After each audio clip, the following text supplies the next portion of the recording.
Hi everyone. Thank you for being here, and also, like all the other artists, I would like to thank the Street Level for putting up this show. And in my case, as you can see, it was complicated with different sizes and installations, so they were very, very nice to do that for me. So this exhibition, this project is called Badda means the sea. Badda is in Bajuni.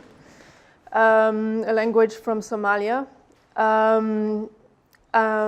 It's a bit unfortunate because the person that this project is about is not here right now. He's a bit late, but he will be here later.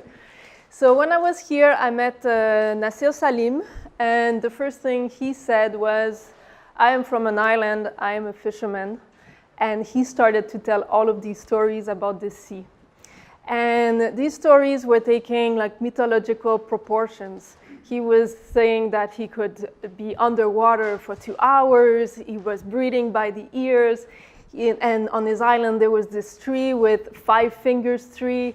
It was just these wonderful stories. And I met Salim in the context of a workshop that I took part of that was organized by Sukaina Kuba, who is an artist. And it was a workshop for asylum seekers. So the reality was that Salim was coming from a very complicated and very difficult situation, but the way that he chose to present himself was through these memories of the sea, of his relationship to the sea, these wonderful stories. And I started to work with Nasir afterwards, and we met, and he kept telling me more about his stories and also about the other side of the stories, like his story of migration. So I chosen this project because I made the project in collaboration with Nasir, but it is still an interpretation. I am the photographer. I am the one who is telling the story, or who's giving it a form in some way. And telling the story of someone else is difficult, but telling a story of someone else that comes from a reality that is so full of violence and so full of complexity that I can't even start to understand is absolutely impossible. So for me, I chose to work in a way that was more evocative and more poetic, where I would talk about his relationship to the sea and how the sea becomes in all of the different modulation of the sea, how it becomes a metaphor for a journey, or different feelings. I also chose to present things on the shelf because this is a project about memory, and it's a little bit the way that we layer things. Things are not fixed, they are not stable, they can be moved around. And so basically, just to sum it up, this project is about how memory becomes a way, almost like a survival tactic. How you choose to remember, how you choose to hang on to certain memories, versus others, how you choose to present yourself in a certain way, is maybe an ultimate mode of survival. So you're going to meet him later. Unfortunately, he's late. He kept sending me messages. Yeah. So if you come closely, there's also text, which is a translation, some kind of dictionary that we made, Bajuni English. And instead of writing the text of his story, which we also did, I have other recordings and writings that we did together, I thought that this dictionary that we made together was a way to get keywords of things that we've talked about together.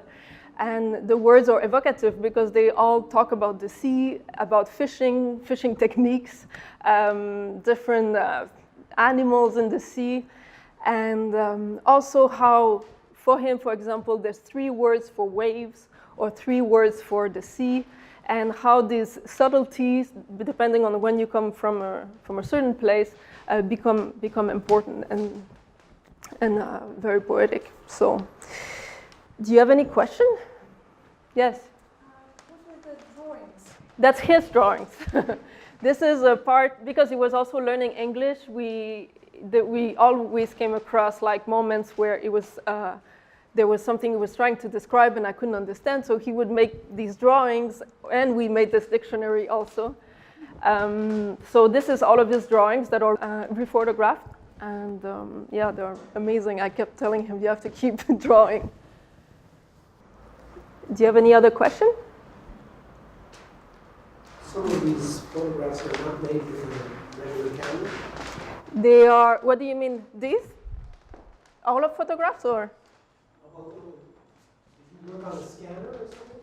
Yeah, some of the images we made together, the ones with the scanner, these ones, this one and the hook, and the first one with the seashell, that we made together when we were working. We met and I was writing stories, and at the same time we're making images with scanner. The drawings are his drawings that he handed me, but they've been rephotographed.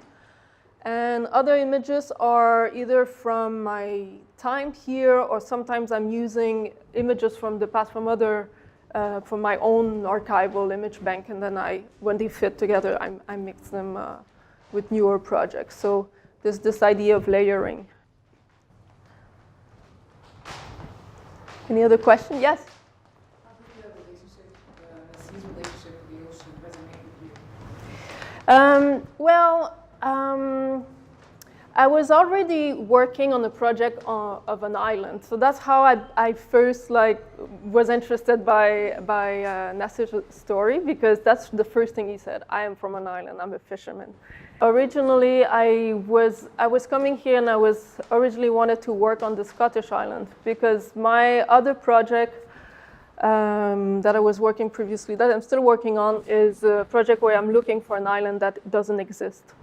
And so I have a specific shape. So this shape is coming from a birthmark that appeared when I was 17. And I made a map from this island, and I started to look for this fictive island. And that's how was my first idea when I came here in Scotland. I was like, oh, there's like 700 something island. I'm going to start researching through this bunch of islands. But almost immediately when I arrived here, I met Nassir, and I started to develop something else with him. And so that's how I jumped from that project to that other project. But a lot of my work, not only this project, but also like the island project and other projects, are about these kinds of worlds that exist, that either are created or that you don't have access to. So this kind of otherness, or these places that are elsewhere.